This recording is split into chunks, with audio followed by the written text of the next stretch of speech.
No nosso último episódio, a gente falou sobre o bloqueio do X no Brasil e como o confisco de contas da Starlink, que acabou punindo uma empresa com CNPJ diferente da que estava no processo inicial, pode contribuir para instaurar um ambiente de completa insegurança jurídica no Brasil. E apontamos o risco de embargos ou da retaliação do próprio mercado. Também comentamos a sabatina do Kim e do Arthur com a candidata à Prefeitura de São Paulo, Marina Helena. Falamos do sumiço da esquerda, que não consegue mobilizar o povo nem com mortadela de graça, mas insiste em promover uma agenda woke que boa parte da própria esquerda rechaça. E mostramos também essa mesma esquerda que vive falando dos perigos contra a democracia em absoluto silêncio enquanto censuras prévias e restrições à liberdade de expressão acontecem às claras. No programa de hoje, vamos deixar os esquerdistas de lado e olhar para o nosso próprio quintal para tentar entender por que boa parte da direita tem acusado Bolsonaro de fazer um acordão com o STF e com o Congresso. Será que isso se sustenta com os fatos? Por outro lado, enquanto o Brasil está parecendo um cenário de filme apocalíptico, com incêndio para todo lado, os líderes da agenda eco-woke logo se alinharam para a criação da mais nova estrovenga totalitária, a autoridade climática. Muitos apontam que, entre outras coisas, o governo se prepara para uma tomada de propriedade privada de inimigos do regime. Vamos entender melhor o que é isso e como essa novidade pode impactar a sua vida. E no meio de tudo isso, será que podemos vislumbrar uma anistia para as tias do Zap do 8 de janeiro que ainda estão presas? São muitos assuntos e por isso eu peço a ajuda dos meus amigos internacionais, Kim Paim e Arthur Machado. Muito bem, Arthur e Kim, tudo bem por aí? Tudo bom. Como sempre, sofrendo com elegância. É isso aí. E aí, o primeiro assunto que a gente tem aqui para esquentar a pauta é o tal do acordão, que estão dizendo que foi feito um acordão. O Cláudio Dantas publicou um artigo que depois ele mesmo disse que foi distorcido pelo pessoal lá da campanha do Pablo Marçal. E aí, o que vocês têm a dizer? Quem quer começar? Primeiro o Kim vai, que tá acordando agora. Então, como é que é essa história toda, né? Como sempre, você une a boa vontade de alguns em fazer maldade com a inocência de outros, de não entender alguns processos que às vezes são lógicos, junto a interesses de terceiros em obter algum tipo de ganho político, e aí você tem a fórmula perfeita do acordão. O acordão, na verdade, está mais para um movimento onde pessoas, né, se uniram, não para a anistia, mas para tirar proveito da anistia. E não foi nem a classe política eleita, é muito mais a galera que está aí, né, militando para voltar ao poder. Terminado aí o 7 de setembro, ou talvez até um pouco antes, começaram alguns burburinhos, sabe, já de apontar que Bolsonaro iria... Primeiro, na verdade, vamos voltar um pouco no tempo. Desde agosto, ou talvez desde julho, Bolsonaro já vai sendo muito atacado nas redes sociais, sendo cobrado. Todo dia fala uma coisa dele. Primeiro que ele não lidera nada, depois que ele não ia no 7 de setembro, saiu até a matéria na Globo na época. Aí ele não vai. Aí ele teve que gravar um vídeo falando que ia.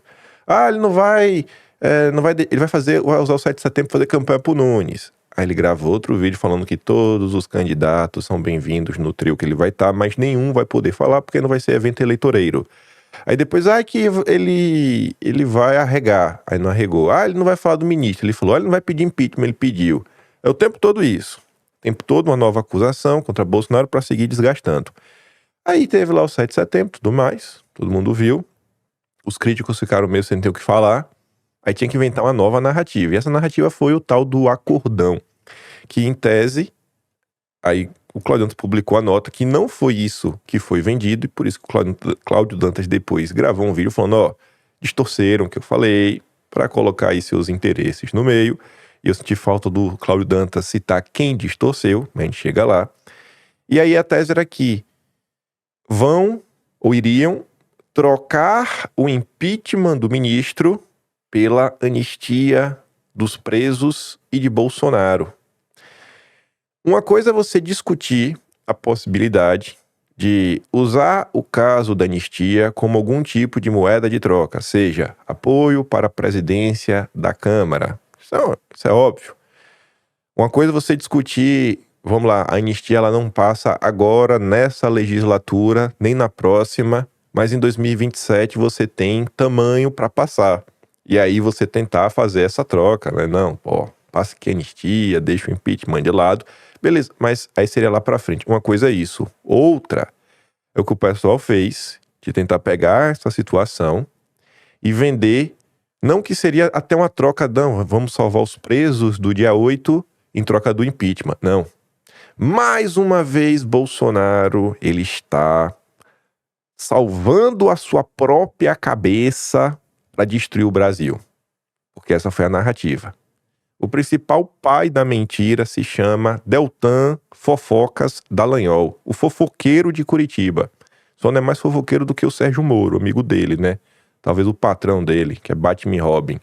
E aí o Deltan veio com essa, ele pega a matéria do Cláudio Dantas, Deltan mete aquela foto clickbaitzona, né? Bolsonaro meio que abraçado com o ministro lá na cerimônia de posse de 2022, que o ministro, né, foi nomeado presidente do TSE. E aí o Deltan, que é procurador, conhece o devido processo legal, mas insiste em não cumpri-lo, onde, sei lá, qualquer pessoa deveria saber que você é inocente até que você se prove o culpado e que o ônus da prova é do acusador. Deltan grava um vídeo, clickbait, o acordão, não, porque isso, aquilo, outro, etc, tudo mais. Quer saber mais sobre isso? Assista o vídeo no meu canal. Isso é postura de procurador? Óbvio que não. E Deltan Dallagnol não é. Deltan Dallagnol é um menino, é um cara aí que hoje desempenha a função de embaixador nacional do Novo, trabalha em torno de um projeto político. Você vê até no próprio 7 de setembro, tem o chaveirinho do Deltan, é um menino chamado Guilherme Kilter. Ele, vez ou outra, senta o pau em Bolsonaro. No dia 7 de setembro ele foi subir no trio do Deltan? Não.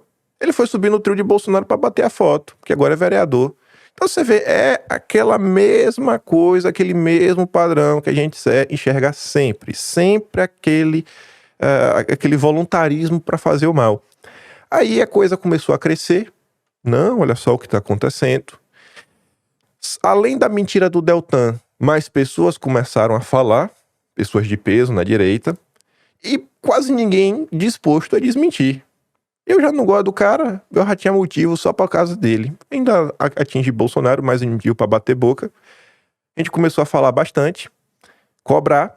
Nesse meio tempo, começaram a surgir vídeos extremamente bem editados, que já estavam tentando trazer a situação para a disputa da Prefeitura de São Paulo.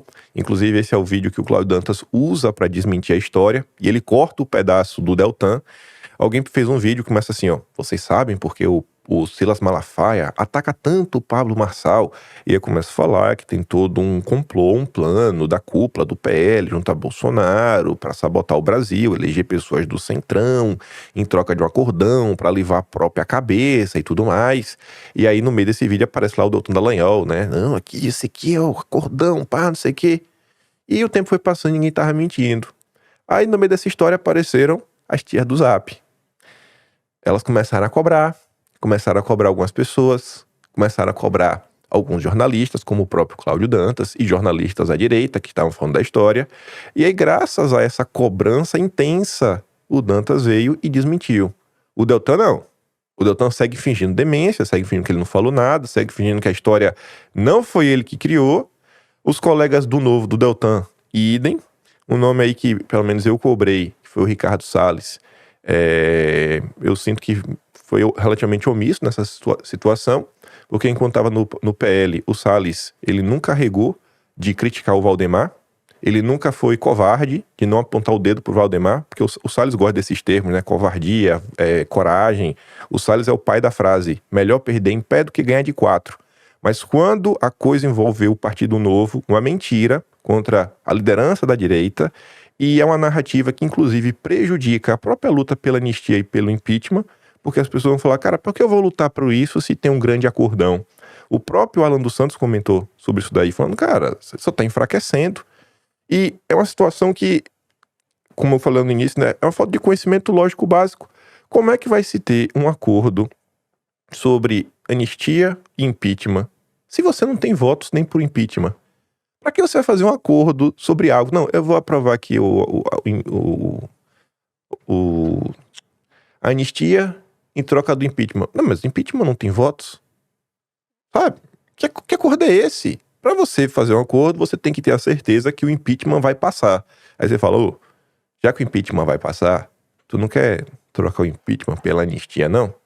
Então são coisas assim que são fáceis de entender e faltou a presença de diversas pessoas entrar em campo e falar, cara, isso aqui é uma mentira, isso daqui é uma mentira, e explicar, é simples de explicar. E aí, mais uma vez, tivemos um desgaste gigantesco, sempre na conta do Jair, pouca gente disposta a fazer umas ponderações, mostrar aqui um pouco da verdade, e o Brasil segue daquele jeito. É isso, Arthur? Irmão, é exatamente isso. Eu acrescentaria algumas poucas pimentas aí. Eu acho o Daniel hoje, Kim, um escudo de liberal, ou na linguagem do Twitter, uma camisinha de liberal. E para explicar um pouco para mim a função do Dallagnol, que ela hoje é clara, uma função de desestabilizar a direita, né, criar quase como um agente de desestabilização, é importante fazer uma menção de fatos que parecem que são não relacionados, mas são extremamente relacionados.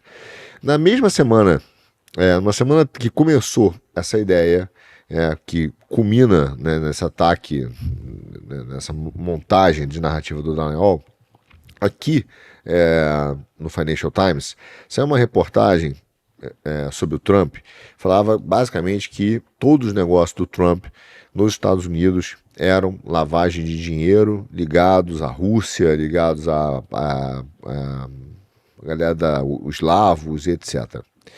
E fazia uma análise. No meio do caminho, os caras falavam que as evidências dessa lavagem de dinheiro é que o Trump vendia imóveis, né? E uma das empresas que não pertencia a ele, comprou por, sei lá, $1 milhão um apartamento e revendeu para uma outra empresa por $500 mil, e que, embora não tivesse nada de legal nisso, nem tivesse nenhuma pista ou mesmo investigação da Procuradoria Americana, isso era claramente um crime. Veja bem, escrito no Financial Times. Bom, quando você vai lendo a matéria é grande, né? Quem é que fornece todos esses dados para embasar a matéria? Transparência Internacional. Transparência Internacional. Uma semana antes dessa confusão aí do Bolsonaro e do Deltan. Então veja, irmão, como eu analiso isso? Eu acho que o Novo hoje e o Deltan é um casamento de um judiciário que ainda exerce um poder arbitrário. Eu sempre digo que, por mais que algumas pessoas não concordem, eu respeito isso, e eu acho que essa discordância, muito mais pelo sentimento, vem muito mais do fígado do que da razão. Quem começou o processo que nós enfrentamos hoje na direita e que nós reclamamos do judiciário foi o Dallagnol, ao não cumprir e não respeitar o devido processo legal em momento quase que algum, né, da grande oportunidade que ele teve de fazer uma coisa concreta no Brasil. E como é que a gente... E é uma incoerência para mim, entendeu, Kim? Que é o seguinte, como é que você vai enfrentar... Estão dizendo o seguinte, não, nós precisamos enfrentar o excesso do poder judiciário, dando mais poder para o poder judiciário, porque o Dallagnol é procurador, entendeu? Então, é uma incoerência, dizer assim, olha, se existe um excesso de poder de um lado, como é que eu vou dar mais poder para esse lado, exatamente para ele poder enfrentar o cara que eu não gosto? No final das contas, esse cara vai ficar com poder duplicado, né? E em algum momento ele irá atrás não de quem eu não gosto, mas de quem não agrada a ele. E é exatamente o problema que a gente vê. Então eu não acho que o Dallagnol ele finge demência. Eu acho que ele está seguindo um plano que é ser esse escudo, essa camisinha de liberal, que por trás dele tem o Zema, tem todos os liberais que ainda querem tomar e voltar ao poder e assumir esse lado da direita, obviamente desidratando, tentando retirar, criando mentiras, atos de reputação, histórias fantasiosas, ficções, em relação ao maior líder e único da direita que nós temos, que se chama Jair Messias Bolsonaro. Não tem outro.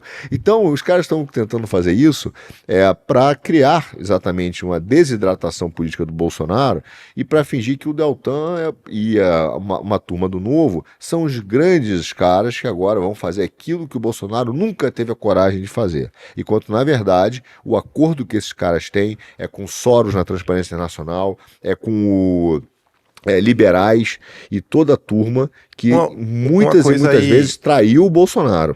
Só para acrescentar você falando, para parecer que não é tanta conspiração. Para quem não sabe aí que tá assistindo a gente, o Deltan e a Transparência Internacional era uma ligação umbilical, não falta aí mensagem da Vaza Jato, inclusive uma delas, eles estão discutindo como obter apoio das ONGs. E aí eles citam nominalmente o Pedro Abramovay. Se a gente tem o apoio do Pedro Abramovay, que na época era o diretor-geral da América Latina e Caribe da Fundação Open Society Foundation, ou seja, era o cara do Soros. Se a gente tem o apoio dele, sem ter apoio do Moreira Salles, da revista Piauí, Moreira Salles, Itaú, né, Unibanco, e cita mais outros. E aí tem a questão da multa, que quem também ajuda a construir é a Transparência Internacional, e quando você pega o documento, além de ter a contribuição formal no documento do Pedro Abramovay, tem da Ana Toni, que já foi diretora da Fundação Ford, atualmente é secretária do Clima do governo Lula, é membro oficial do Fórum Econômico Mundial, dentre outras coisas, e aí citam mil coisas lá dentro. Quando você... Deixa eu lembrar que eu ia falar assim, olha para o Novo especificamente, eu estava assistindo um bate-papo essa semana do Otávio Facuri, que é um cara aí que já trabalhou realmente em Wall Street, né? É um cara badalado, não é só Faria Limer. E aí ele falou que quando ele trabalhava lá, ele era basicamente o chefe de operações de real, não sei se era na época do Merrill Lynch ou do Lehman Brothers, ele chegou a trabalhar nos dois bancos. Ele falou que o cara que negociava com ele várias aplicações de um fundo lá, não sei se era o Quantum, esqueci o nome agora, mas que era do Soros, o nome desse cara é o fundador do Vem Pra Rua, o Rogério Schecker, que foi candidato pelo Novo para ser prefeito de São Paulo. E o Vem Pra Rua é o movimento que, junto com o MBL, primeiro, não só rompem, como atuam para sabotar a direita no Brasil. Em nenhum momento eles participaram, exato, não participaram. Toda aquela briga que vocês foram pra rua, pressionar Rodrigo Maia, pedir mil coisas, que não contou com apoio, pronto, o Vem Pra Rua é isso daí, do Rogério Schecker, o ex-operador do Soros. Palavras do Otávio Facuri. Fala até o ano e tudo mais. Aí você vê, né? Olha que coincidência. Fora o próprio Amoedo que fundou o partido. Mas o Amoedo saiu, né? Tá bom, vamos continuar. Segue o barco, Trielli. É isso aí. Eu, com a minha visão um pouco mais do dia a dia aqui, que eu não sou tão envolvido nos meandros, assim, como vocês, que estão sempre informados aí, teve uma coisa que me chamou a atenção, né? Que nesse suposto acordão, né, que o pessoal estava falando, entre as coisas fala assim, não, o Bolsonaro é um cara muito... como é que se diz? Só pensar nele, muito egocêntrico, só tá pensando nele. Só que nesse acordo, ele fez questão de não colocar a anistia dele mesmo, né? Então fica mais estranho ainda a coisa, né? Nesse PL da anistia dos presos, ele, pelo que eu vi aqui, ele falou, não, é só para os presos, não precisa a elegibilidade. Acho que abril ou março... Desde abril ou março, o relator do projeto do projeto de lei, que é o Rodrigo Valadares, deputado federal pela União Brasil de Sergipe, ele vem dando entrevista dizendo, Bolsonaro falou para não me incluírem na história, porque se você inclui Bolsonaro, fica até difícil de passar uma anistia dessa. Ou seja, deixa o Bolsonaro de fora, cara, é pro povo lá, o povo tá preso, vida que segue. Se vocês querem perseguir Bolsonaro, segue perseguindo aí, vai, toca o pau aí. Mas vamos ajudar aqui as tiazinhas que estão presas. Exatamente. E eu já fui até criticado aqui por às vezes criticar o Bolsonaro, tem algumas coisas, eu não sou um cara que fala, tudo que ele faz tá tudo bem, mas dessa vez, cara, você vê uma perseguição, você fala, cara, não dá, né, bicho, eu detesto essa coisa de injustiça, assim. Mas vamos para o próximo assunto, vamos falar esse negócio aqui, cara, é tanto assunto cabeludo, né? Agora é autoridade climática. Marina vai ser a nova presidente do Brasil, praticamente, né? Porque dentro desse bololô de autoridade climática, os caras enfiaram um negócio de você poder pegar a terra do cara se você... com a desculpa de que ele botou fogo na própria terra, então vamos tomar as terras dele. Tem o negócio de abrir o espaço aéreo, tudo com esse mesmo negócio de não, vamos ajudar a combater os incêndios, o clima. E aí, agora começa com você, Arthur. O que você acha dessa história da autoridade climática, que é a nova jabuticaba brasileira?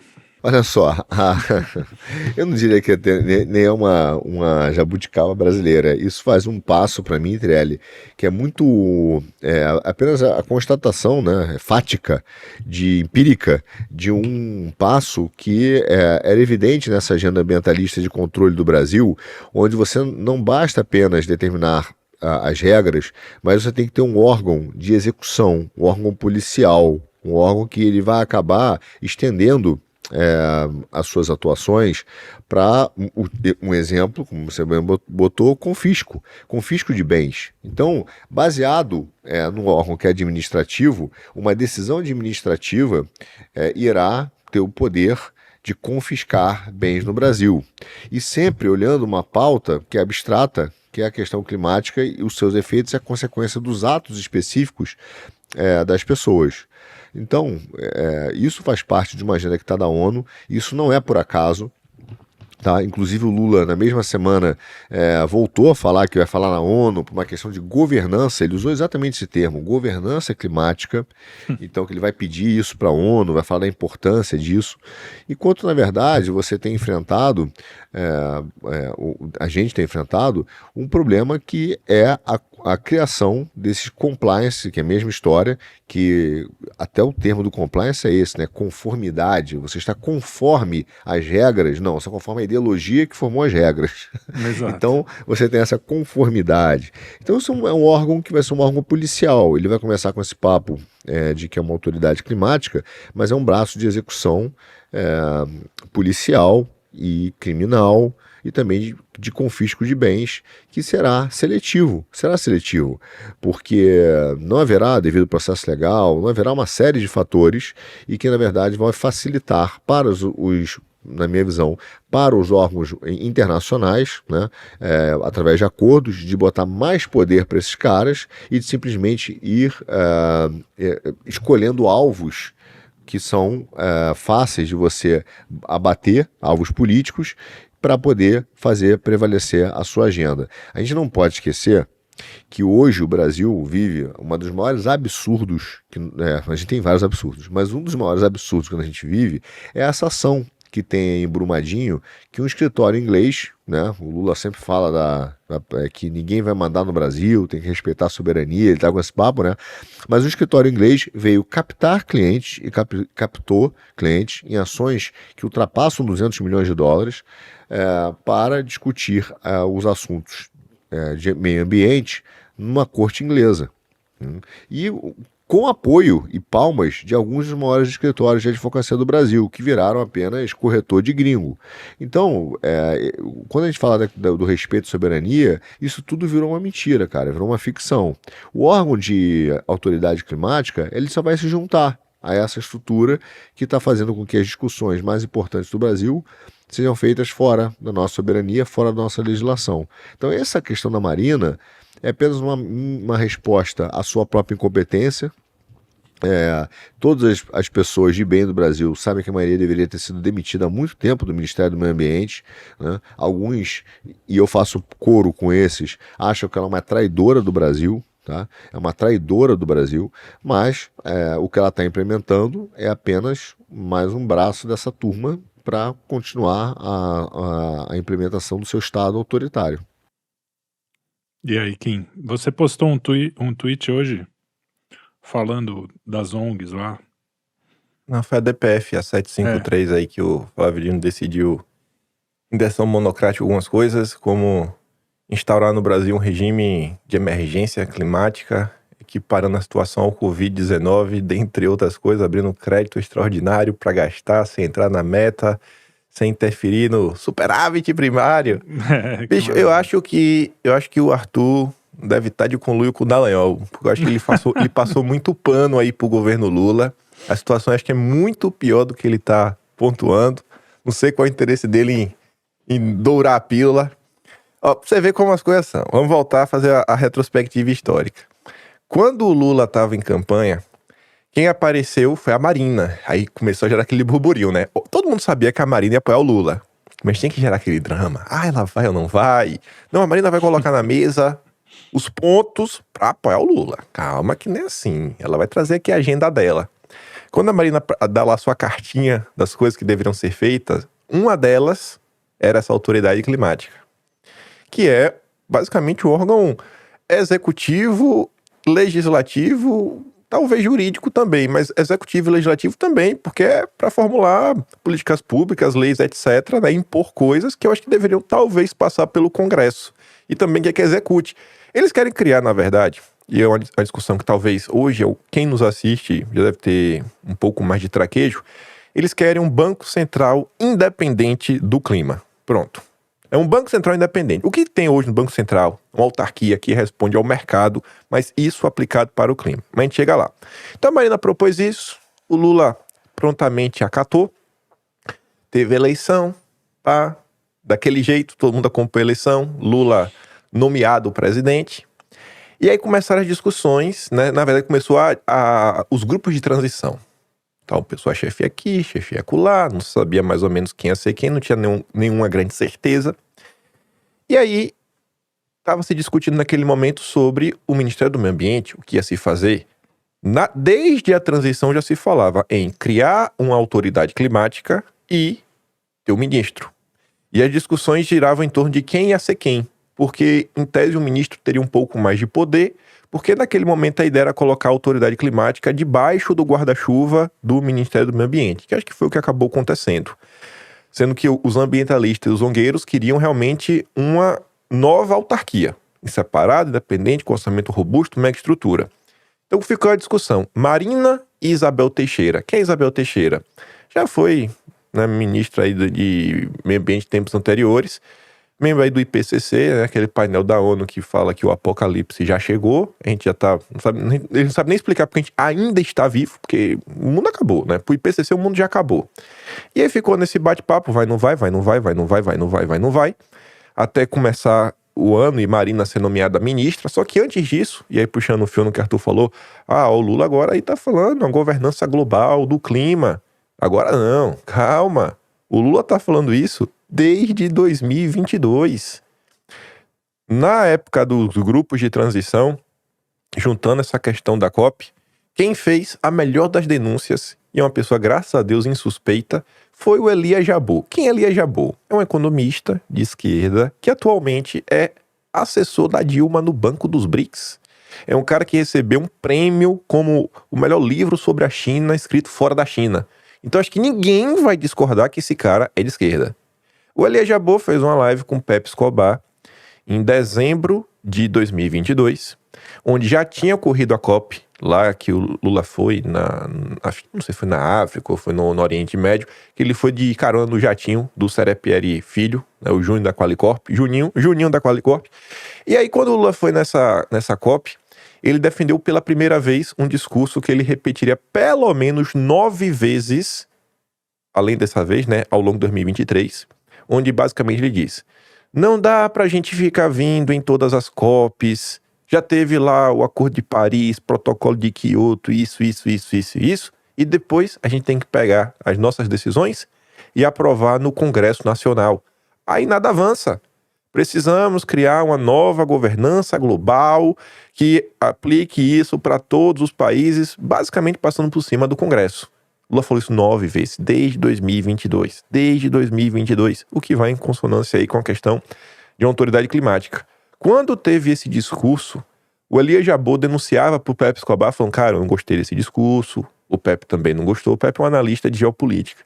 E o Elias falou, Pepe, estou meio preocupado, porque quando eu vi as pessoas que escreveram, foram 4 pessoas que escreveram esse discurso, todas as 4 com ligações com a Open Society Foundation, do Soros, ele falou isso. Depois se descobriu das 4, uma delas até era Isabel Teixeira. A outra envolvida também era a Natone, que acabou sendo secretária do Clima. E aí, o Elias Jabbour também denunciava que tem pelo menos um membro da Open Society em cada grupo da transição. Pelo menos um em cada um dos grupos. Então, toda essa agenda de clima verde SG já está ali, ó, desde antes do Lula tomar posse.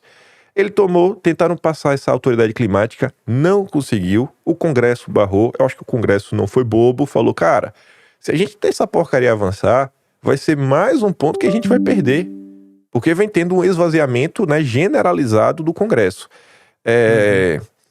É mais um jeito todo deles mundo observando. cooptarem o poder, né? Pois é, Pra eles. é só você ver o próprio judiciário, né? Toda hora o Congresso vem perdendo, e há um fortalecimento dos outros dois poderes. E ela falou, cara, não tem como deixar isso passar. Aí agora vem, depois de toda essa confusão, o Brasil em chamas, no timing da Assembleia da ONU, que vai ter agora a discussão da cúpula do futuro, aí você junta o Flávio Dino com a emergência climática e o Lula entrando com a medida provisória, que já entra valendo como lei da criação, né, da autoridade climática. É nesse contexto. E quando a Isabel Teixeira não foi escolhida e foi a Marina Silva e o papo continuou rolando, aí mudaram para 2 nomes que eram possíveis cotados para assumir a autoridade climática. Um era o Tasso Azevedo, umbilicalmente ligado à ONGs, e o outro nome é amiga do Deltan Dallagnol, a Natone, que atualmente é secretária do Clima. Então você vê assim, ó, as mesmas pessoas o tempo todo, com a mesma ladainha. Aí quando a coisa agora acontece e rola, pronto, ó, saiu do papel, já tem a MP. Aí vem o braço amigo para fazer coro, para fortalecer a narrativa e tentar empoderar Lula, que é quem? Carlos Nobre é ressuscitado. Não, ele tá sempre aí dando pitaco. Mas ressuscitaram o Fábio Feldman, é um cara do PSDB, que é um dos pioneiros da ideia de pagar a dívida pública cedendo um pedaço do Brasil, internacionalizando a Amazônia. Era a denúncia do Lourenço Carrasco lá atrás, nos idos dos anos 90, ressuscitaram esse cara.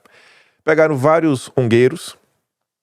E um nome que chamou muito minha atenção, Cândido Bracher, que no início das queimadas já estava falando, o governo não tem capacidade de lidar com a crise sozinho. Sozinho não, temos que trazer mais alguém. Cândido Bracher é o ex-CEO do Itaú Unibanco. Então assim, é inclusive aquele mesmo banco, né, que, ligado aos Moreira Salles, que o Deltan queria apoio lá atrás.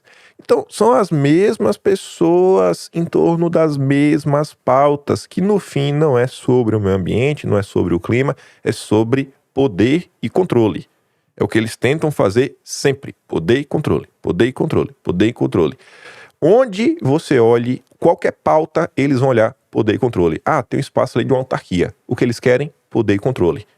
Ah, tem aquela autarquia. Poder e controle. É sempre assim. Banco Central Independente não é sobre um Brasil ter um sistema monetário forte, etc. Não, é sobre poder e controle.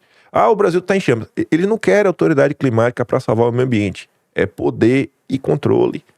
As pessoas precisam começar a acordar e não serem tão inocentes. E isso é um movimento mundial, né? Quando a gente vê as notícias lá de fora, os bancos pressionando para pararem de financiar a pecuária, um monte de notícia a respeito disso, né? Que o mercado financeiro querendo brecar todo o agro e todas essas coisas no mundo inteiro. E essa coisa do combustível, energia verde e tal, né? Que isso a gente já vem falando. Aliás, tudo que você falou que está acontecendo hoje, vocês dois falaram, a gente já vem falando há muito tempo, né? Ó, a coisa tá chegando, tá vindo a onda, tá vindo. E veio, né? Não tem... A gente não pode dizer que a gente não avisou.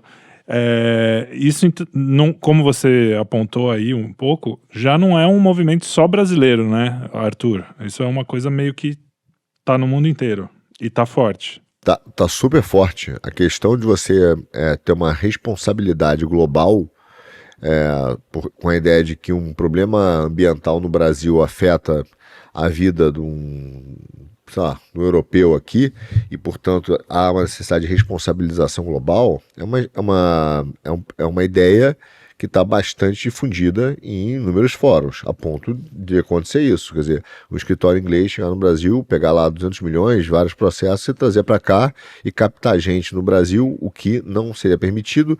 E existem discussões disso no STF, só esqueci de comentar sobre isso, e eles estão silentes nisso, estão lá fingindo que não é com eles. Aí sim, como disse o Kim, fingindo demência, entendeu?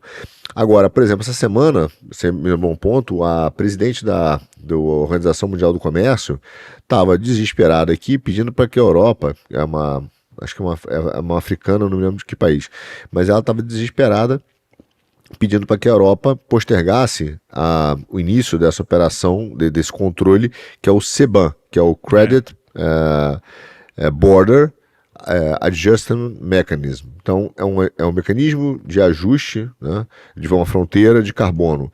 O que significa que, por exemplo, países mais pobres, que não têm ainda a transição energética bem definida, são emissores, etc., e que produzem carbono, eles terão então um imposto adicional para poder, né, com barreira tarifária, para poder exportar para a Europa, pagando esse preço do ajuste do preço de carbono para justificar também exatamente a imposição desses controles e desses custos aos produtores da Europa. Então, o cara fala, pô, mas aí é injusto, né? Eu estou pagando isso, o cara do Senegal não. Então, eles estão fazendo isso. Só que a conta da Organização Mundial do Comércio é que isso irá gerar desemprego, isso irá gerar transição, né, de empresas para outros países, haverá um problema. Então eles estão pedindo para postergar isso, para poder conversar um pouco melhor sobre os efeitos dessas barreiras tarifárias que são protecionistas, entendeu?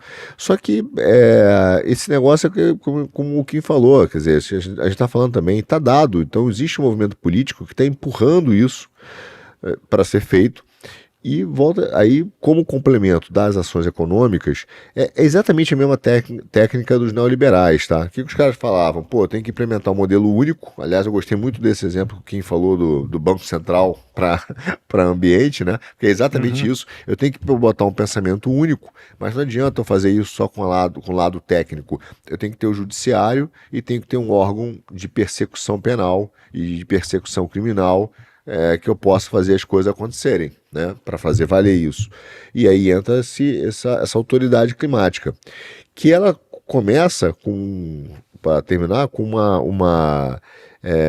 um descaramento muito grande, porque você não está falando apenas começa, né, liberando orçamento, liberando ações para estarem fora das contas oficiais do Estado e dos limites impostos pelo Congresso. Então ele começa assim, mas no final das contas, um estado de exceção climático, ele começa a se expandir, em que vários aspectos da Constituição não precisam ser cumpridos para salvar a população, né, de um mal maior. Então é por um bem maior. Então é isso. Então, de fato, essa ideia aqui também, não dessa maneira como da Marinha, no Brasil é sempre um laboratório para essas ideias, né, ver como é que cola, ver se passa.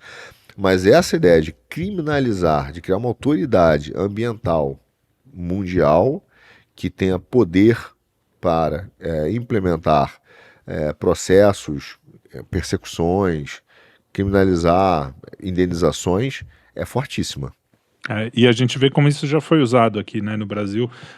Eu não sei se vocês lembram daquela história do análogo à escravidão, que tem até hoje, né? E que realmente, não estou dizendo que não existam abusos, né, em alguns casos, mas às vezes o cara pega, sei lá, o tamanho do colchão não é o suficiente e o cara perde a fazenda, ou vai preso, ou alguma coisa por causa desse tipo de lei, né, que o cara vai... É aquela coisa, me dê uma pessoa que eu acho que lei que ela... Quanto mais esse tipo de lei tem por aí, você fala, me mostra uma pessoa que eu mostro que lei que ela está infringindo, né? Então, basicamente, é isso que vai acabar acontecendo. Você abre a coisa de abrir os aviões para combate a incêndio. Legal, parece uma boa ideia. Vamos chamar os aviões estrangeiros para ajudarem, né? Tá todo queimando, tá todo mundo vendo aí os bichinhos morrerem. E aí, de repente, você tem, como você mesmo falou no Twitter também, traficante passando pelo espaço aéreo sem precisar falar nada para ninguém, sem precisar dar satisfação, né? Então é esse tipo de cuidado que a gente tem que ter, porque vai chegar em você, né? Em cada um de nós. Basta você incomodar o governo ou o poder, né? No limite, imagina você, por exemplo, perder sua casa porque o Estado determinou que você só pode gastar de luz ou de ar-condicionado, né, tantas horas por mês. Aí você gastou mais e isso gerou uma penalidade climática e por causa disso vai haver confisco da sua residência. De certa maneira, em uma outra escala, é isso que fizeram com os fazendeiros. É isso que fizeram com os fazendeiros. Bom, para finalizar o programa de hoje, vamos falar de uma coisa mais leve, mais tranquila, que foi a cadeirada, né? Que começou a semana, a gente tá já no fim da semana, mas não sei se esse assunto arrefeceu, mas hoje ainda se fala disso, hoje no dia que a gente está gravando, foi a tal da cadeirada do Datena no Marçal. O Kim apanhou, não literalmente como o Marçal, mas ele apanhou muito nas redes por ter falado que, também o cara forçou a barra lá e não sei o quê. Como vocês estão... Eu vou deixar o Kim começar, porque ele foi o que mais apanhou essa semana por causa disso. E depois o Arthur continua. O pessoal me bateu porque eu falei que foi uma paulada bem dada. Então, digo de novo, paulada bem dada. Ninguém vai me convencer do contrário disso. E aí eu até já puxo. Saiu, viu? Levantamentos, pesquisas qualitativas, que o povo que assistiu falou. Da Atena até demorou pra meter a mão. Gente, o que foi que aconteceu? Pra quem não assistiu o debate, ou talvez eu sou pela metade, vocês não sabem como é que começou até aí, né? Não é assim, do nada o Datena chegou lá e jogou a cadeira do Marçal pra chamar a atenção, né? Às vezes pode até ficar parecendo que foi isso. Teve mais um debate. Debates esses que estão se provando que não tem mais sentido de ter debate. Cara, qual é o sentido de ter um debate? Você pega os Estados Unidos, os caras... ali, uma piada ou outra, mas os caras ainda estão falando, eu vou fazer isso, eu vou fazer aquilo. Tem algum tipo de proposta que está sendo colocado na mesa? Não tem. Os debates que tem aí, cara, é uma loucura, é coisa de maluco. E se normalizou isso daí. Aí, como se fosse pouco, essa normalização, nesse último debate, o Pablo Marçal começou. Primeiro veio a pergunta, sortearam pro Datena perguntar ao Marçal. Aí o Datena falou... Não tem nada pra perguntar pra esse cara, sabe? Não tem o que perguntar. Aí o Marçal vai falar, Datena, eu vou falar um negócio aqui, talvez você não saiba, mas quem é da quebrada sabe. Cantarolou lá um rap e chamou o Datena de Jack. Jack é um termo que é utilizado dentro da prisão pra falar sobre homens que violam corpo de pessoas, normalmente mulheres, né? Vocês já devem entender do que eu estou falando. Chamou isso do Datena ao vivo, por conta de um processo que ele teria sido aberto contra ele, né, uma acusação de assédio. Só que a acusação de assédio, eu acho que seria até assédio moral. Eu não sei muito bem a classificação. Tem uma jornalista que trabalhava na Bandeirantes, e aí ela chama Bruna Drills. Ela entrou com acusação aí de assédio porque o Datena teria falado que, eu já fiz coisas pensando em você. Falas assim, nossa, é um desperdício você namorar com uma mulher, né? Talvez você não conheceu o homem certo. De você falar isso pra uma pessoa, que é a denúncia que a Bruna Andrews fez, para o Datena ser acusado em rede de TV, né, pública, pro Brasil, de ser um afofador, tem um salto, né? Tem um salto gigantesco na história aí. E aí o lado do Datena, eu não vou saber se é verdade, até fazer a relação de causa e efeito é meio complicado. Ele disse que por conta desse processo que foi aberto e que foi arquivado, a sogra dele, por causa do estresse, veio a falecer. Se isso realmente for verdade, é um negócio muito pesado. Eu sei que começou aí. Aí o tempo passa, depois vem pro Marçal, fala com o Datena, e ele falou, Datena, no último debate, você disse que você queria vir aqui pra me dar um tapa, você não é homem pra isso, você não tem coragem. E começou a apontar o dedo e começar a provocar, você não tem coragem. Aí o Datena fez o que eu acho que qualquer um, né, homem, faria, desceu a paulada no Marçal. Aí entraram os liberais de geleia. Não, mas se fosse homem tinha que chamar pra mão. Não, que se fosse isso tinha que ser desse jeito. Aí até os liberais que prezam pelo Estado mínimo. Não, tinha que recorrer pelos meios, né, corretos. Eu achava que a direita defendia o devido processo legal. Uai, mas se defende o devido processo legal, o próprio Marçal já desrespeitou isso, né? A partir do momento que foi arquivado. Ah, mas, cara, foi arquivado. Ou você acredita na justiça ou você não acredita. Vocês estão sendo muito seletivos. E aí o pessoal fez todo um algazarra, porque isso, porque aquilo, outro. Eu acho que a direita, ela tem que ouvir o Mano Brown, aquela história. Não, vocês têm que voltar pra base. Vocês têm que voltar pra base, o mundo real. Falei algumas vezes em vídeo, eu nasci em Feira de Santana. Nunca fui da periferia, da favela. Mas eu não joguei gude no carpete. Eu já deixei muito tampão de dedo na rua, jogando bola descalço, sabe? Por mais que eu gostasse de computador, eu andava na rua. Eu tive muito amigo aí que é aquela família clássica brasileira que são aquelas perguntas que você não se faz quando você é criança. Pô, porque o cara mora com a avó e o pai nunca tá em casa. Que quando você cresce, você começa a entender os problemas que cercam ali aquele meio familiar.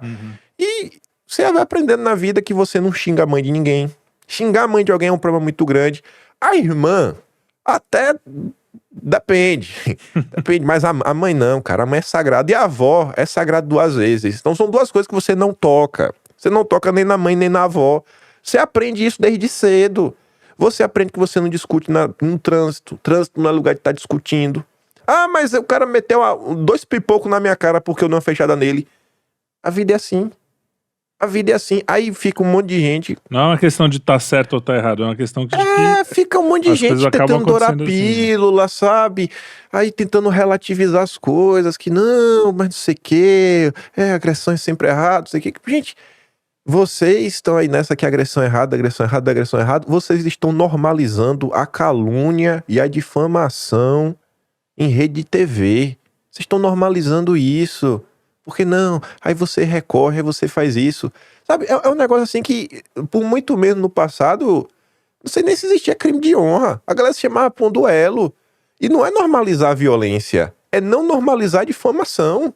É não normalizar isso daí. Uma coisa é você chegar, o cara falar, você é um comunista. Você falar, você tá envolvendo o processo de corrupção.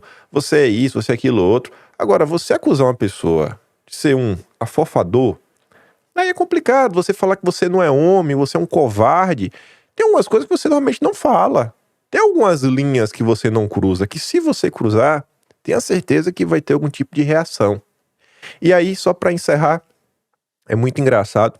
Tem um jornalista liberal, ele tava, não sei o quê, não, tá aí surgindo agora a direita duguinista, né?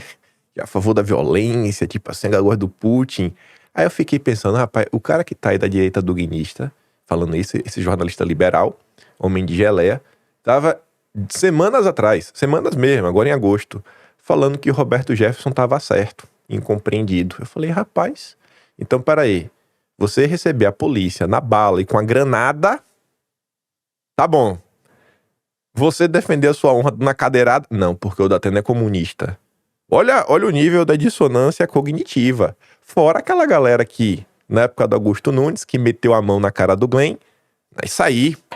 Coragem. Isso aí é Augusto Nunes. Coisa que o homem faz, lavou a alma. Aí agora, não. Veja bem. Não é assim que acontece. É assim, a hipocrisia está tomando conta. Porque hoje, falar bem do Marçal, defender o Marçal, dá engajamento. E as pessoas estão atrás disso.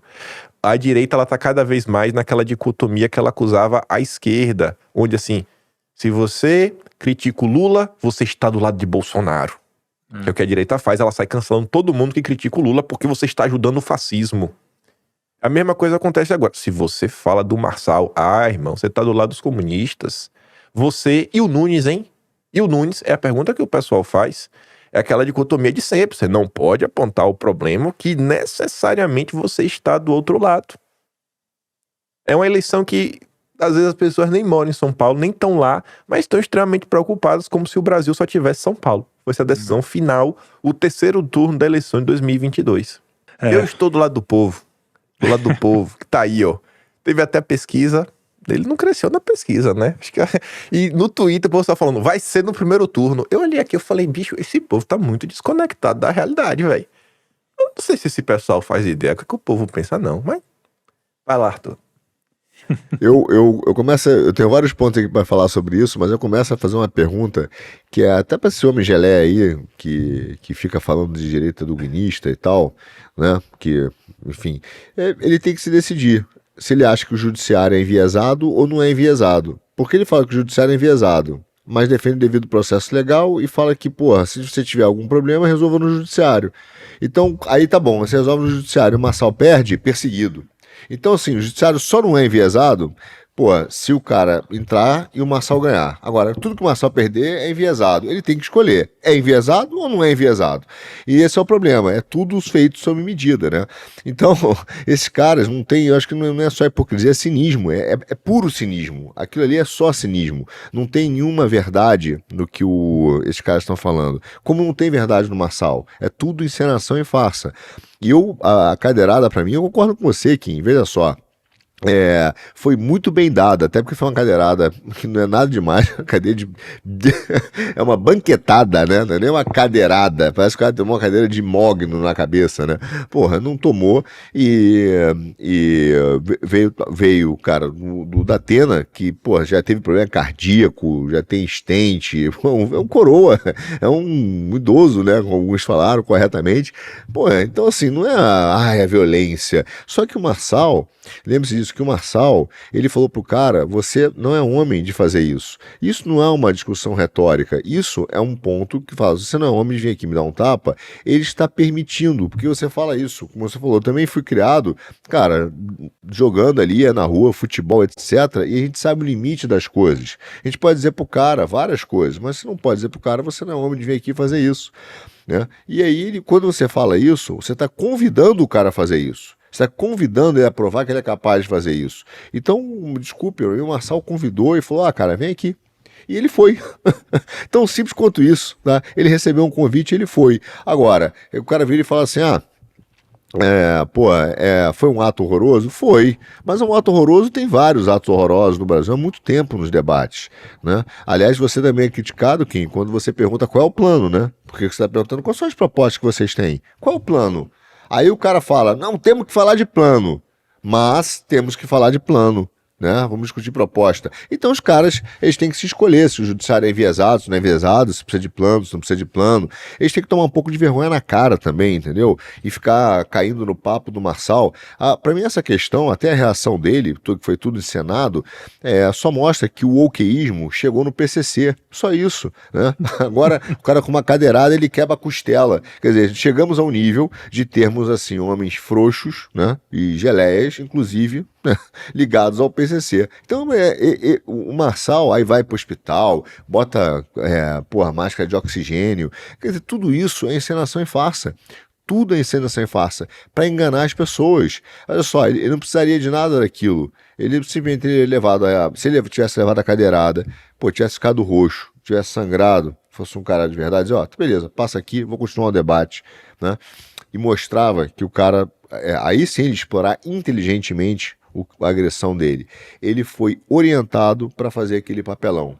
E toda a estrutura quase hollywoodiana de uma cadeirada era para tentar equiparar esse evento, né, ao Trump e ao Bolsonaro, que é um problema que o Sabará fez logo no início de qualquer coisa. Ele já tentou relativizar, né, isso. Então, quando o Marçal teve um problema lá no TSE, quer dizer, esses caras... A rede dele bloqueada, quando teve o Twitter bloqueado.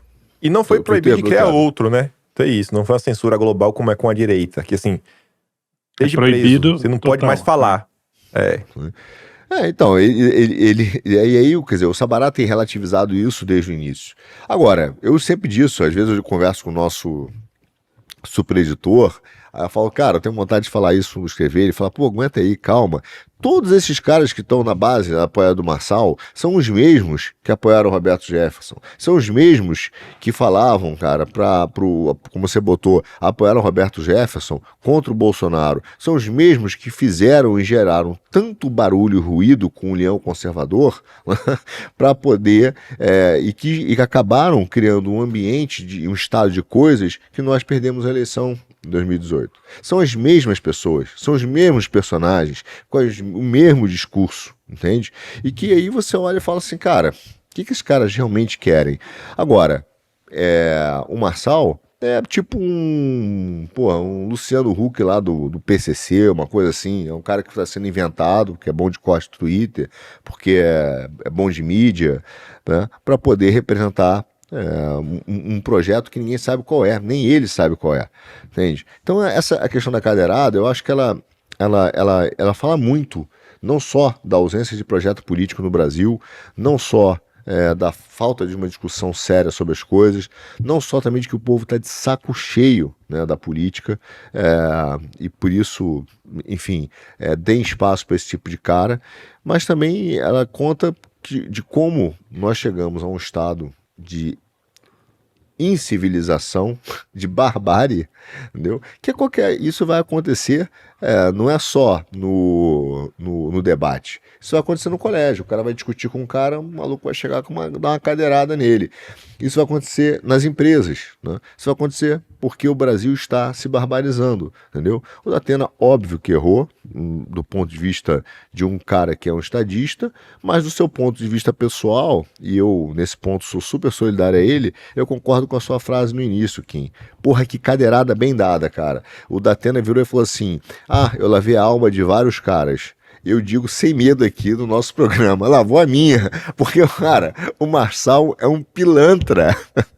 O Marçal é um pilantra, ele não tem nada de real, de proposta, de fingir que é um cara de direita, que é bolsonarista, ele não é, entendeu? Ele quer, ele se compara, né, a Saul, Davi, como o maior rei da Bíblia, o homem escolhido por Deus, não é? O coração de Davi, né, era o coração que Deus gostava. Quer dizer, olha que loucura que esse cara faz.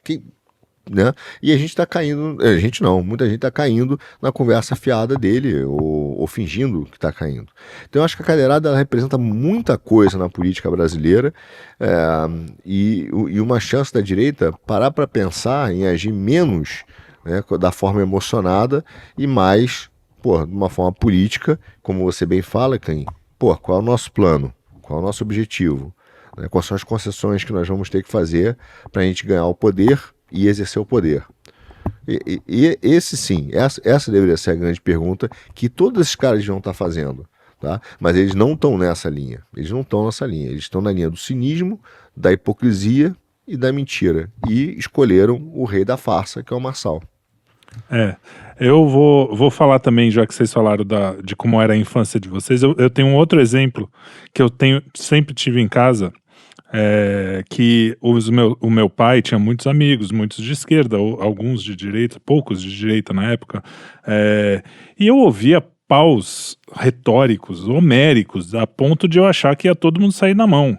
E volta e meia, assim, sei lá, uma ou duas vezes, acabou saindo um sopapo ali de leve, mas nada que não se resolvesse em 5 minutos e tivesse todo mundo lá tocando violão, cantando e bebendo junto e se divertindo. O que eu sempre fui uma pessoa que obviamente que uma porrada é maior, né? A gente tem que ter senso de proporções do que uma palavra, seja qual for. Agora, eu sempre falo isso sobre a realidade do Brasil. É o que você falou. O que é triste não é que... Vou corrigir você, viu? Não é assim, não. Vá no meio da rua, acuse o cara e siga acusando e invente uma história de que ele abusou de uma criança. Você vai matar esse cara. Não, é verdade. A população vai linchar ele. Então assim, calma. Não, então, calma. mas aí quem bateu com a porrada foi a população, mas eu entendo, é isso mesmo. Não, a palavra tem... Assim, a gente tem alguns tipos de difamação que é pesado. Você impacta na vida da pessoa, que às vezes tomar um pau era melhor. É verdade. Imagina você ficar com esse estigma que você é um cara que afofou pessoas, sendo que você não fez isso. Meu amigo, é verdade, você tá perdido pro resto de sua vida. Não, mas você não vai ser nem convidado mais pra, sei lá, almoço de dia de domingo com a família. O meu ponto não é nem passar pano pra isso. Você vai ver que no final eu vou bem concordar com o que vocês falaram. Eu falo pros meus filhos, por exemplo, não é uma coisa boa isso, mas é uma realidade. Eu falo, quando você for naquele lugar ali, toma cuidado, não fica com o celular na mão, se protege, porque ali é perigoso e tal. Então existe uma coisa, o mundo não é justo. O mundo não é justo por si.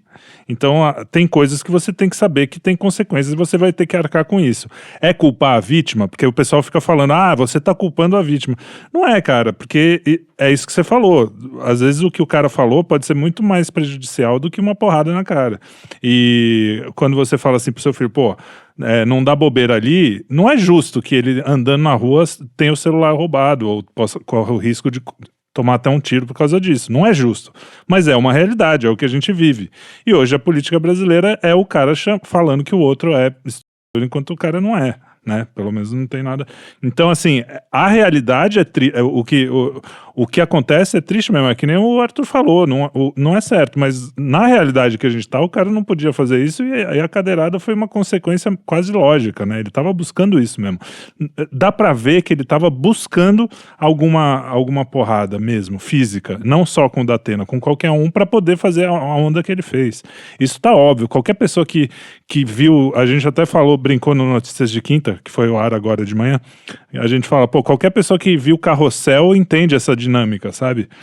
Humana, de você falar uma coisa, enfim, as pessoas estão perdendo essa coisa do liberal, falar, não, mas no mundo ideal é assim. Cara, o mundo ideal não existe, a gente tem que ver o mundo que a gente vive, né? Basicamente é isso. Ô Trielli, só um ponto aqui, 2 pontos em relação, um ponto que você falou e uma coisa que eu me lembrei. Primeiro, cara, quando a gente fala, você vê o nível de cinismo e de falsa retórica que esses caras têm, de falácia mesmo, quando eles usam, você está culpando a vítima. Primeiro, em qualquer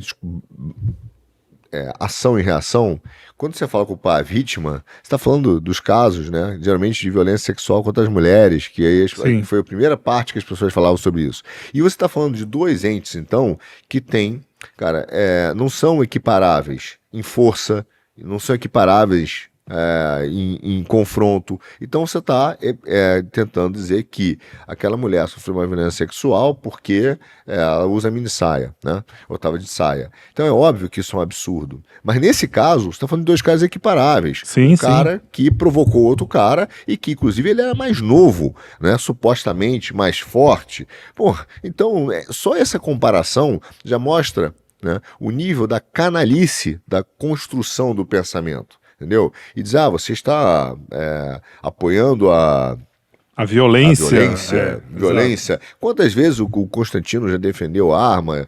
E eu também não tenho nenhum problema com isso, mas a gente defende que o cara possa usar a sua legítima defesa, etc. Enfim, e uma cadeirada não é violento? Ninguém está defendendo a violência. Mas o fato é que a reação, né, da Atena foi dada por uma provocação em que o Marçal aprovou essa ação. Porque quando ele fala, você não é homem para isso, você está dizendo que essa é uma atitude que ele concorda e quer ver se você é capaz de fazer. Boa. Agora, e o pior é que dessa farsa que eu estava falando do Marçal, que eu me lembrei que foi até um Twitter que eu fiz em relação a ele, cara, ele é tão... desculpe, eu não gosto do nome frouxo, mas é tão frouxo, é tão vazio politicamente, tanta mentira, que ele manda uma mensagem pro Datena, cara, você quebrou minha costela. Entendeu? E o Datena, ele expõe o cara, deu expose no cara, né? E a Tabata deu expose no cara, falou, olha, o Marçal manda mensagem para mim direto aqui. Marçal manda mensagem para mim, eu não respondo. Quer dizer, esse cara que fala que está atacando o sistema, que chega lá e fala que todo mundo ali é um teatro, que tudo aquilo é uma encenação, que todo mundo representa o sistema, é o cara que quer ser amigo íntimo dessas pessoas, que manda o WhatsApp, cara, você quebrou minha costela, vamos ser amigo aqui, né? Tabata, desculpa, vamos ser amigo aqui. Então ele tem que escolher quem ele é. Se ele é um cara, de fato, antissistema e que ele vai enfrentá-los corretamente no campo político, né? E de uma forma bastante decisiva, ou ele vai ser o cara que vai falar isso na televisão, mas ali no WhatsApp ele vai pedir pinico. Exatamente. Muito bem, foi uma semaninha puxada, hein? Puxada, teve assuntos bastante complicados. Mas obrigado pela conversa, sempre um prazer ouvir o que vocês A gente só esqueceu de falar de que depois que ele toma a cadeirada, né, ele volta lá e depois ele desiste de participar. Aí ele ainda dá entrevista lá fora, ele tava 100% bem. E aí, de quando ele sai da TV Cultura... Vai pra ambulância. Não sei se a brisa bateu, foi uma brisa muito forte. Ele já tá na ambulância de olho fechado com oxigênio. Sabe? Palhaçada. Não, e sabe o que é engraçado? A direita ela é muito arrogante. Porque a direita fala o seguinte... não dá pra negar que esse cara é o rei do marketing. Gente... Puta, eu não quero um marqueteiro, velho. Assim, não, calma. Assim, o ponto é o seguinte, ó. Você é tão arrogante ao ponto de achar que a população inteira é burra? É. Você é o espertão que você percebe que isso é um teatro. Mas o povo não. A tia do Zap não percebe. É só você percebe que isso é um teatro. Só você percebe que ele está fazendo marketing em cima da coisa. Sabe? É uma hipocrisia. Por todos os lados que eu olho, eu só vejo hipocrisia. Eu falo, cara, não é possível não, velho. Vocês estão achando que... Pô, ele tá fazendo marketing bacana e você acha que as pessoas também não percebem isso? Uhum. Vocês acham... Se você tá percebendo que é o marketing, você acha que quem ainda não escolheu ele pra votar, vai votar nele por causa disso? Uhum. Sabe? Assim, eu não consigo entender. Aí teve gente falando, parabéns da Atena, ele ganhou 500 mil de novos seguidores. Será que foi da cidade de São Paulo? Sabe? Assim, é um negócio que eu fico assim, cara, vocês conseguem entender que não existe uma relação direta entre o seu tamanho na rede social e a quantidade de votos que você tem? O Nicolas, eu acho que já tem quase 10 milhões de seguidores, talvez mais. Eu duvido que seja só o pessoal de Minas, né?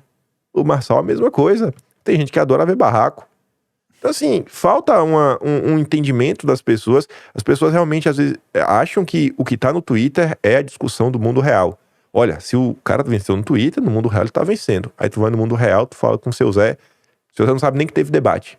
Nem que teve debate, seu Zé tá sabendo, sabe? Assim, mas eu não sei, velho, quem que vai votar? Não sei quem vai votar, não. Ele não sabe nem o nome do prefeito. Ele não sabe nem o nome do prefeito até hoje. Se perguntar quem ele votou pra vereador, ele não sabe. Não, Esse ponto é bom, Kim. Desculpa. Fala. Não, eu tenho esse ponto do Kim é bom, porque é exatamente também isso. Não é só porque quando o cara tá vencendo no Twitter, significa que ele tá vencendo no mundo real. O Marçal também é aquela história. Não é porque ele tá enfrentando o sistema no Twitter que ele tá enfrentando no mundo real. Aliás, no mundo real, ele é amigo do sistema. Ele é amigo do ministro, do juiz não sei o quê. Ele é amigo do Janones. Ele é amigo da Tabata. Ele manda mensagem pro Datena. Entendeu? Mas então, e o Nunes, no hein? mundo real... Mas e o Nunes? E o Nunes? Não adianta. Você vê, ó, o cara, ele tá rodeado de gente com vínculos com o PCC. Tem áudio do dirigente do partido falando de acordão para ele tomar o partido da mulher do Levi Fidelix. Áudio. Fotos do Marçal estranhas. Vínculos de empresas estranhas. Tudo é estranho. O cara trouxe o cara visitou o Dória, trouxe o marqueteiro do Dória. Você vai vendo assim e fala, cara... Não, e aquele papo do 7 de setembro... Qual é a diferença dele pros outros? É porque ele lacra pra cima de jornalista? Tá de brincadeira comigo, rapaz. E o lance do 7 de setembro, que o cara chega atrasado, faz uma onda que não deixaram eu subir, e tá lá o cara chegando no final do evento, tem vídeo do cara chegando no final do evento. Tudo nele é falso, cara. Esse cara nunca me enganou desde o... assim, quando também não. Ele só me enganou quando eu não sabia quem ele era direito, lembra? A gente até fez uns notícias de quinta no negócio do Rio Grande do Sul lá, nem sabia quem era o cara, vi 2 ou 3 coisas e falei, legal, tá ajudando lá, beleza. Mas, cara, na primeira aparição, quando o cara veio pra luz mesmo, que a gente viu, cara, eu não sei, a gente conhece, talvez por ser músico, tem muito empresário, cara, que vinha com as minhas bandas quando eu era novo, sabe? Aquele empresário que chega, não, vamos fazer isso aqui estourar, velho. Eu ouvi esse papo, assim, tantas vezes, desse tipinho, sabe? Que o cara vem, que eu tô muito vacinado. Eu olhei o cara 10 minutos, assim, que eu ouvi mais o que ele tem a dizer, falei, cara, esse cara, picareta total, não tem como. Cara... Esse cara faz mais mimimi que o movimento identitário. Entendeu? Qualquer coisa. Ele consegue ser mais mimizento do que o movimento identitário. Falta, sabe aquela história do chão de fábrica? Falta pra galera chão de feira. Quem vai na feira, fica ali negociando com o vendedor, 10 minutos, já tá ligado o que tá acontecendo. O pessoal é vida de shopping, vai lá, o vendedor, educado. Lidar com o feirante, bicho, que tá tentando te empurrar um produto a todo custo. Oxe, tu tá ligado, já fala, sai de perto de mim, rapaz. Essa porcaria aí que eu não vou comprar. Não, e essa coisa também da internet, né? Pô, eu sigo um monte de gente que eu odeio, que eu nunca votaria. Eu sigo o Lula, eu sigo o governo brasileiro pra saber o que os caras estão falando. Nem todo mundo que segue porque gosta do cara, quer ouvir o que o cara, as merdas que o cara tem pra dizer. Isso é infantil, cara. O problema pra mim, que tem sido toda a discussão pública brasileira em todos os níveis, desde o ambiental, tudo que a gente falou hoje, é isso. As pessoas estão muito no raso, nas aparências, se o cara lacrou, não lacrou, se o cara mitou, não mitou, e assim a gente não vai sair do lugar mesmo, né? Então... Eu tive que ver, tem um menino lá que defende o Marçal Cunha Asidente no Twitter. Ele comparou o Marçal ao Enéas. Porra, velho. Sabe, bicho, assim, eu falei, cara, não tem como. E o Hélio Gaspari publicou a nossa semana falando que é isso, nossos candidatos pitorescos. E ele ainda pergunta, né? Alguém consegue ganhar um prêmio quem souber falar o que o Enéas fez pro bem do Brasil. Sabe, é um negocinho, eu falo, cara, não tem como, velho. Não tem como, sabe? Não tem como, não tem como. Comparar com o Marçal e falar que não deixou nada, assim, realmente destruir qualquer coisa que exista de vínculo com a realidade. Qualquer pessoa com o mínimo de conhecimento, assim, da política, da história, dessas grandes denúncias que a direita faz hoje, e não saber da própria história. O que ele trouxe à tona é absurdo. É isso aí. Muito bem, então eu acho que encerramos por aqui, falamos bastante hoje também. Alguma coisa a acrescentar, Arthur? Você tá de boas? Não, tô de boas, Ninguém tomou cadeirada? A única coisa que eu vou acrescentar é que eu gosto da pergunta do Kim e eu vou fechar pelo menos a minha participação com ela. Eu só quero saber qual é o plano. Essa pergunta é muito boa. Me diz aí qual é o plano, porque não tem plano, então não vamos chegar a lugar nenhum sem plano. Pois é. E quem pergunta é cancelado, viu? Pois é. E quando a gente discute esses temas aqui, a gente está justamente colocando as coisas na mesa para ajudar, né? Nesse plano aí. Para você perceber onde a gente está na vida real, né? Enfim. Muito bem. Obrigado a vocês por este conversa gostosas, gargalhadas, um bom papo. E eu também queria agradecer a todo mundo que está assistindo aqui. Esse foi mais um Puxando o Fio, que não tinha nome, mas agora a gente já falou várias vezes, já virou Puxando o Fio. E eu espero ver vocês daqui a 15 dias, né? Porque semana que vem tem o Geoeconomia do Arthur Machado, que ele tem feito. Aliás, o último ficou muito bom, viu? Eu não vi, mas minha filha viu e falou que tá muito bom. Não, mentira, eu vi. E tá excelente. Pô, falei até de você no Geoeconomia. Pois é, então.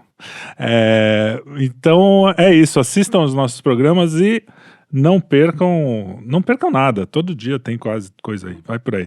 Instagram, Telegram. E um grande abraço. Até a próxima.